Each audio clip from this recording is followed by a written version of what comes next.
It's about 6:30 in the morning, and I have a doctor's appointment at noon. But I'm getting ready now because well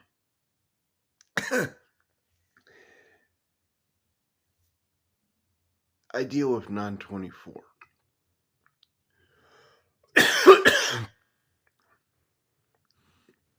Meaning I have no sense of time. So I overcompensate. I also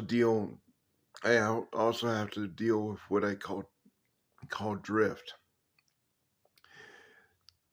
Drift is the unknown variables in my management of time that could make me late. Those variables are bus breaking down,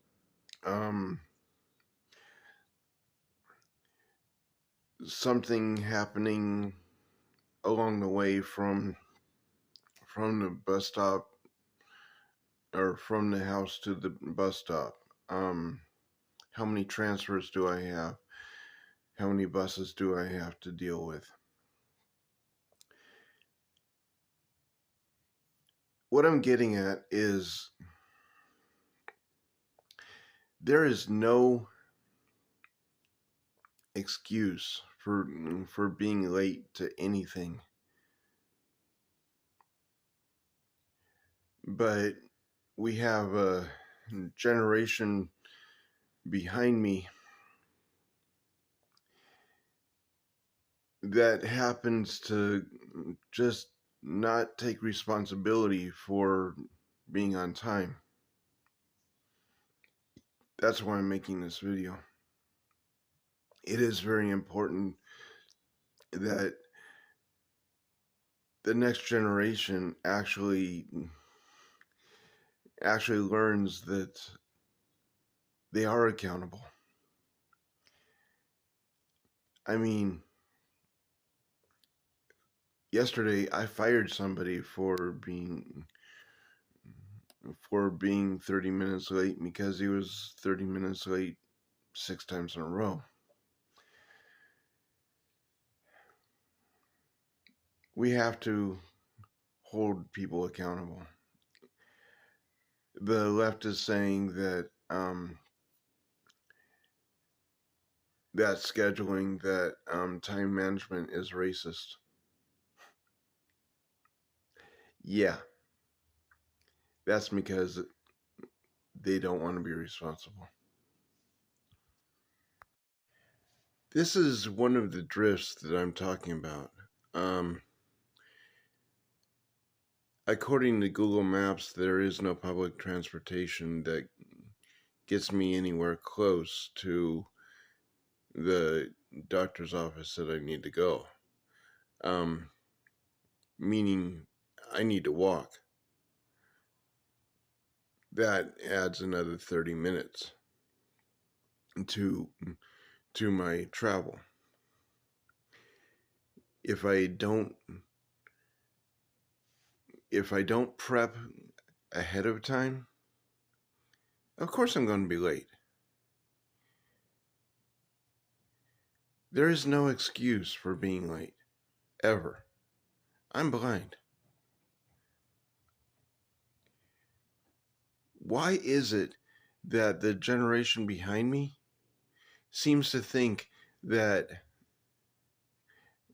it is acceptable to be an hour late, to come in to work when they want to? I'm just saying. The woman next to the dumpster just got thrown out of what I'm assuming is her boyfriend's car. The pile of garbage next to the curb is hers. In today's world, we don't have any security except for Christ. What I'm watching over there at the dumpster, only about 20 feet away, happens daily. Basically, women in America have learned to open their legs for anyone that might want to provide shelter so they don't have to work. It's a sad state of affairs. Another aspect, well, I think I talked about it before. Non-24 tends to make you either extremely late or extremely early. I just went to a doctor's appointment that was 3 hours early. The clinic doesn't even open until 9 o'clock, and my appointment's at 12. I think it's 9 o'clock now. I agree with Dan Bongino 100%. Let's elect our first politically held prisoner. Don't post bail. Anyway, I'm going to head back to the clinic and make good on my doctor's appointment that I thought I was already there for. But yeah, don't post bail.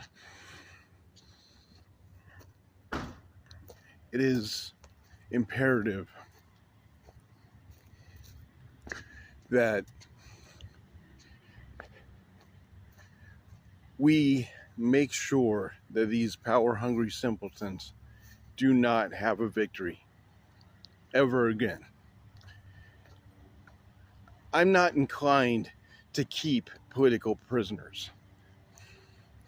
So once these people are arrested for what they have done, once we win, they need to be executed. There shouldn't be a trial. We already know what they did. One of the reasons that, and somebody asked me this a little bit ago, why I thought that since I hate Donald Trump so much, why they haven't just killed him. Donald Trump represents a movement, represents, at this point, the heart of America. And that's what they're trying to kill. They're not trying to kill the man. They don't want to make him a martyr. It is very important to discredit Donald Trump so he goes down in the history books as a traitor, just like Hillary Clinton, AOC, and every Democrat out there. Instead of a martyr. They can't have a martyr. That's the thing. If they have a martyr, well, let's put it this way. Everyone remembers the name of Jesus Christ. They may not believe that he was the Son of Man, may not believe that he was the Son of God, but they know the name. And that's what would happen to Donald Trump. If they kill him, he goes down in history and becomes more powerful than they could ever imagine. And that's what they're terrified of. Anyway, that's what I have for today. I am Anatoly Anatolisova, and this is Patriots Must Rise, and rise we must. Please like, subscribe. There's a section in the description for donations. We have a fundraiser going to collect funds for the revolution. After all, bullets cost money. So please donate to support the podcast. Donate to support the cause. But even more importantly, until next time, live free, die well, and love your neighbor as Christ loved you.